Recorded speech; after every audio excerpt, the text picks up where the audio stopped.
Hello everyone and welcome to this video on sprint planning process. First of all, before getting into what is sprint, why we plan sprint, let's understand the psychology behind creation of sprints.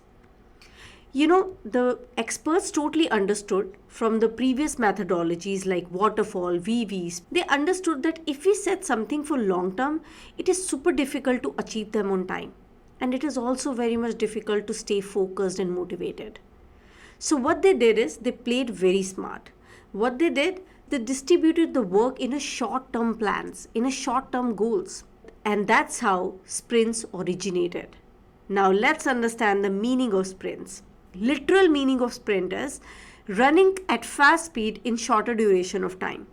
I hope you can understand now. So in this case, we will be trying to implement the user stories in a shorter duration time. So sprint is nothing. Actually, it is a small time box in which all the user stories which are prioritized by the product owner in the product backlog and is decided to implement in release number 1, those stories will be implemented and should be ready to use after the completion of the sprint. When I'm talking about time duration, what should be the time duration of the sprint? It is always recommended to have sprint for 2 to 3 weeks. That means in 2 to 3 weeks, the entire team is required to not only work on the story, but make sure the story is ready to use. Now, let's take that example which we discussed in our previous video. So we had 3 user stories. First was e-banking, browse by category.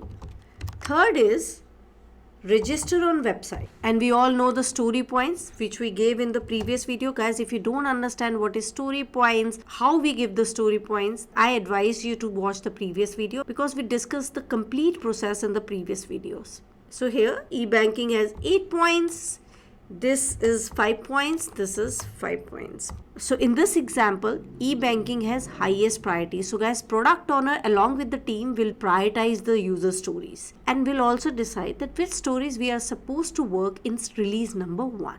Let's say I'm taking this story because its priority is high. So I'll take this story in sprint number 1. So in sprint number 1, we have decided to work on e-banking user story. So e-banking whose story points are 8. Now I'll tell you how we work on it. So first, product owner along with the team will set the sprint goals. And there are 2 terminologies that you must understand at this stage. One is called DOR, that is definition of ready. And second is DOD, that is definition of done. In definition of ready, product owner will make sure that team understood all the user story. Team must understand the acceptance criteria. So acceptance criteria is well understood. And second is user stories are understood by the team. Dependencies are well understood and so on. Guys, there could be many criteria in definition of ready. Simple meaning of definition of ready is that these are the criteria we should keep in mind before the completion of sprint. And in definition of done, we have to make sure that these all are met and the user story is done and it is ready to deliver. So definition of ready and definition of done. These are also some of the very important terminologies. Now let's come back. Product owner and team decides to work on the particular user stories, let's say in 2 to 3 weeks. Guys, just for this example, I'm giving one user story, although in real time, there won't be one story only. It also depends upon the complexity that how many stories we can accommodate. Let's say if the second story is also very complex, of course, we have to see the duration as well as how many team members are there. Then only we can accommodate a particular story in this sprint. Now let's see what team will be doing in this case. Testers will start by understanding all the user stories. Make sure the user stories are well understood. All the test cases are well written. And whenever the user story is developed by the developer, they will start performing the dynamic testing on it. During the dynamic testing, whenever they find the defects, they will log the defects. So testers will perform complete STLC process, that is software testing lifecycle. Whereas developers will also understand the user story. All the artifacts of user stories will be well understood. Then they will start developing the user story. And once the user story is developed, they make sure if there is any defect, they will be fixing those defects. Talking about business analyst job is to make sure that all the sprint goals are set and met at the completion of the sprint. Designers will make sure that HLD and LLDs are well created and understood. Now, once the duration of sprint is over, it is mandatory that there is no pending issues. That is recommended and that must be there. But let's say there is a case that when the sprint is over, still we are left with some of the pending issues. What will happen to those issues? When I ask this question in interview, usually candidate says that, we will increase the length of the sprint so that we can fix those issues too, or we can complete those issues too. No, this is a big no. Never ever say that we'll increase the length of the sprint. Because the sprint is already planned, and not only this sprint is planned, one sprint ahead of it is also planned. If you're delaying this, the second will also be delayed. So never ever say that we'll increase the length of the sprint. Then what is the solution?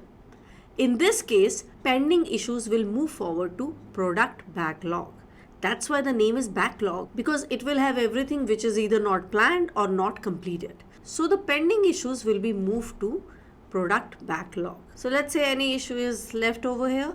So that will be moved to product backlog. After the completion of the sprint, there will be meeting called retrospective meeting. Retro meeting or retrospective meeting. Remember guys, meetings are also known as ceremonies. If in interview somebody asks you what are the different ceremonies we have in Agile, then whatever meetings I have discussed till now, like sprint planning meeting, retrospective meeting, release planning, these all are ceremonies. And there will be many we will be discussed further in this video also. So retrospective meeting is a meeting which will be done after the completion of the sprint. In this meeting, what will be the points we'll discuss? In this meeting, we'll discuss what went wrong, what we can improve, and what were the blockers in the previous sprint. How we can improve our next sprint so that we can avoid those issues which we faced in the last sprint. Also, in this meeting, we'll discuss what we will be doing with the leftover issues of sprint number 1. So there are few factors we'll look into. First, what is the severity of those issues? Whether these issues are very important. Whether my sprint number 2 is dependent on the sprint number 1. If it is yes, then first we'll make sure that all these issues are completed. Then we will tackle the issue which is pending in sprint number 2. Of course, we'll start sprint number 2, but first we'll complete our leftover issues and then we'll go for the user story which is scheduled for sprint number 2. So these points are very important from interview point of view, guys. Most of the time, whatever I've discussed till now, these are the questions they ask in interview. About the leftovers, how we'll decide that when we're going to tackle those leftovers, what will be the length of the sprint, how we plan the sprint. All these questions are asked in real-time interviews. As I've told you, we should always plan one sprint ahead. By the way, this is also an interview question, that how many sprints we should plan ahead. So we should always plan one sprint ahead. That is recommended. Now, I'm not saying it must be there or this is how it works. These are some of the recommendations.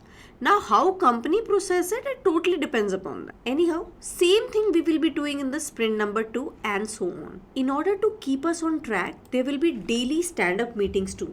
So daily stand-up or daily Scrum meetings. In daily stand-up meetings, the entire team along with Scrum Master, Product Owner, Business Analyst, they will discuss what is their agenda for today, what they have completed yesterday, and if there is any blockers you are facing. This meeting is very important because this meeting keeps you on track and the team members will always stay focused.